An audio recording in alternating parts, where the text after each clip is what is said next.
And I can recount one occasion where Shulamit was speaking at a church in Levin, and a dear brother, I'll call him a dear brother because he's a believer, like precious faith. He came up to me after the meeting, and in all seriousness, he said to me, "You realise, of course, that the Jews have had their chance." Then I was aghast. And so that has kind of made me sensitive to the whole issue of what is termed as replacement theology. Yeah.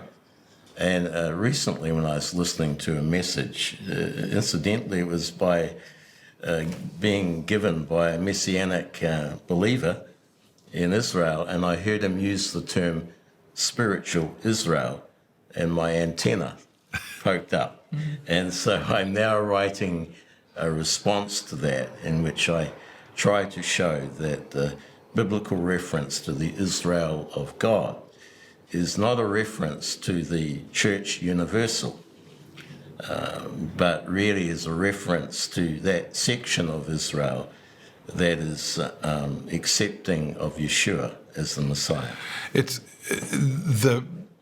one of the things we try and do, and you guys do it as well, but with Know My Faith, we want people to understand the historical, cultural perspective of the scriptures, particularly the New Testament scriptures, that they were written by Jews, that the original readers were all Jewish, and therefore their understanding of it was a Jewish understanding.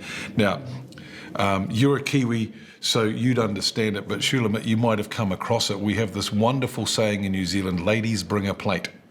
Yes. All right? Yes.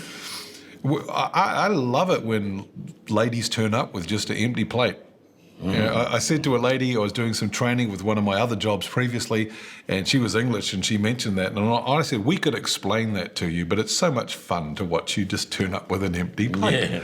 You know, culturally, we automatically understand what that means. Ladies a plate means ladies bring a plate with food on the plate.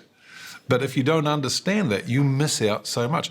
And it's the same when we don't understand the fact that the New Testament scriptures were written by Jews to Jews, and we try and understand it in our Western modern thinking. That's where we get spiritual Israel. Yes. It basically means the church replaced Israel. Yes, and that concerns me. Yeah, well, because that's not what it says. No. I'm just writing a series of Bible studies at the moment on the place of the dead. Because people go, oh, you've got Sheol and you've got Hades and you've got Abaddon and you've got Gehenna and da-da-da-da-da-da-da. And basically we have no idea what any of those mean because we've thrown out the cultural, historical understanding of it, and we're trying to think of it in 21st century English. And that So doesn't context is important. And in fact, Shulamit and I had a discussion about this when we were driving here today. Okay.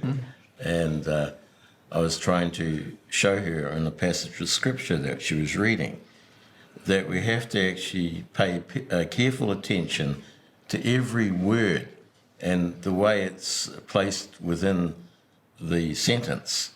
And I think where we come unstuck very often is that we're very, lazy in the way that we read and that we speak. And we don't give enough attention to the context around what we say. So sorry, this Lebanese Kiwi Goy is giving you lectures on your scriptures. I think, he's pretty good.